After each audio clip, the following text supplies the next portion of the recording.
നമസ്കാരം. പഹൽഗാം ഭീകരാക്രമണത്തിന് പിന്നാലെ ജമ്മു കാശ്മീരിലെ കുൽഗാമിൽ സുരക്ഷാ സേനയും ഭീകരരും തമ്മിൽ ഏറ്റുമുട്ടൽ.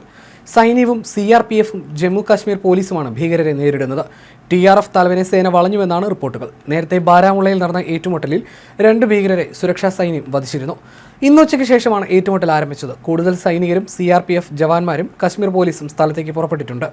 ആർക്കെങ്കിലും പരിക്കേറ്റതായിട്ടുള്ള വിവരങ്ങൾ ലഭ്യമായിട്ടില്ല.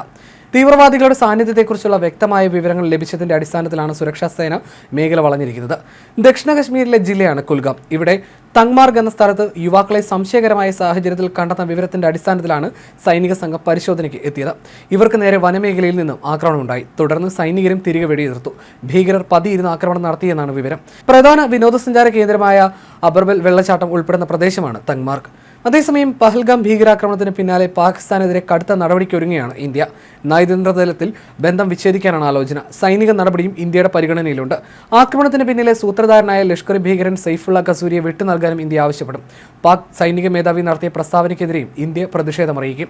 ആ പ്രസ്താവന ഗൂഢാലോചനയ്ക്ക് സഹായകമായെന്നാണ് ഇന്ത്യയുടെ നിലപാട്. അതേസമയം ഇന്ത്യയുടെ തിരിച്ചടി ഭയന്ന് പാകിസ്ഥാൻ മുന്നൊരുക്കങ്ങൾ നടത്തുന്നുവെന്നും റിപ്പോർട്ടുകളുണ്ട്. പാകിസ്ഥാനിൽ സൈനിക മേധാവിമാർ കൂടിക്കാഴ്ച നടത്തി. പാക് സൈനിക മേധാവി ജനറൽ അസീം മുനീർ വ്യോമസേന മേധാവിമാരെ കണ്ടു. അതിനിടെ പോരാട്ടത്തിന് തയ്യാറായിരിക്കാൻ കേന്ദ്ര സർക്കാർ സേനകൾക്ക് നിർദ്ദേശം നൽകിയിട്ടുണ്ട്. ഭീകരവിരുദ്ധ നടപടികൾ കർശനമാക്കണമെന്ന് പ്രതിരോധ മന്ത്രി രാജ്നാഥ് സിംഗ് പറഞ്ഞു. രാജ്നാഥ് സിംഗിന്റെ അധ്യക്ഷതയിൽ ഉന്നതതല യോഗവും ചേർന്നു.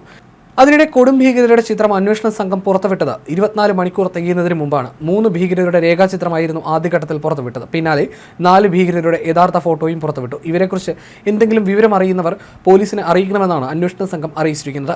2 പ്രദേശവാസികളടക്കം 6 ഭീകരരാണ് വിനോദസഞ്ചാരികൾക്ക് നേരെ വെടിയുതിർത്തത്. കൂട്ടക്കൊലയ്ക്ക് ശേഷം രക്ഷപ്പെട്ട ഭീകരർക്കായി തെരച്ചിൽ ഊർജിതമാക്കിയിരിക്കുകയാണ്. പഹൽഗാം, ബൈസരൻ, അനന്ത്നാഗ് എന്നീ മേഖലകളിൽ വിശദമായ പരിശോധനയാണ് നടക്കുന്നത്. പഹൽഗാം ഭീകരാക്രമണത്തിൽ പങ്കാളികളായ 4 ഭീകരരുടെ ചിത്രങ്ങളാണ് സുരക്ഷാ ഏജൻസികൾ പുറത്തുവിട്ടത്. 4 ഭീകരരും ആയുധങ്ങളേന്തി നിൽക്കുന്ന ചിത്രങ്ങളാണ് പുറത്തു വന്നിരിക്കുന്നത്. പഹൽഗാം ഭീകരാക്രമണത്തിൽ ഇവർ 4 പേർക്കും നേരിട്ട് പങ്കുള്ളതായിട്ടാണ് റിപ്പോർട്ടുകളിൽ പറയുന്നത്. ഭീകര സംഘടനയായ ലഷ്കർ-ഇ-തൊയ്ബയുമായി ബന്ധമുള്ളവരാണിവർ. ആസിഫ് ഫൗജി, സുലൈമാൻ ഷാ, അബു തൽഹ എന്നിങ്ങനെയാണ് ഇതിൽ 3 ആളുകളുടെ പേരുകളെന്നും ഔദ്യോഗിക വൃത്തങ്ങളെ ഉദ്ധരിച്ച് ദേശീയ മാധ്യമങ്ങൾ റിപ്പോർട്ട് ചെയ്തിരുന്നു. ദി റെസിസ്റ്റന്റ് ഫ്രണ്ട് എന്ന ഭീകര സംഘടനയാണ് പഹൽഗാം ഭീകരാക്രമണത്തിന്റെ ഉത്തരവാദിത്തം ഏറ്റെടുത്തത്.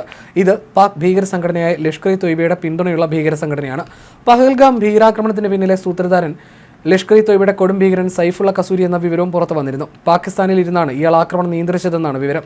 കശ്മീരിൽ പോയി ഭീകര പരിശീലനം നേടിയവരാണ് ആക്രമണം നടത്തിയത്. വിനോദസഞ്ചാരികളെ വെടിവെച്ച് കൊന്ന ഭീകര സംഘത്തിൽ 6 പേരാണ് ഉണ്ടായിരുന്നത്. ഈ സംഘത്തിൽ അഫ്ഗാൻ ഭാഷയായ പഷ്തോ സംസാരിക്കുന്നവരുണ്ടായിരുന്നുവെന്നും അന്വേഷണ സംഘം പറയുന്നു. ഭീകരർക്കായി ബൈസരൻ വനമേഖലയിൽ 4 ഹെലികോപ്റ്ററുകളിൽ സൈന്യം തെരച്ചിൽ നടത്തിയെങ്കിലും സംശയകരമായി ഒന്നും കണ്ടെത്താൻ സാധിച്ചില്ല. അതേസമയം ആക്രമണവുമായി ബന്ധമില്ലെന്നാണ് പാകിസ്ഥാന്റെ നിലപാട്.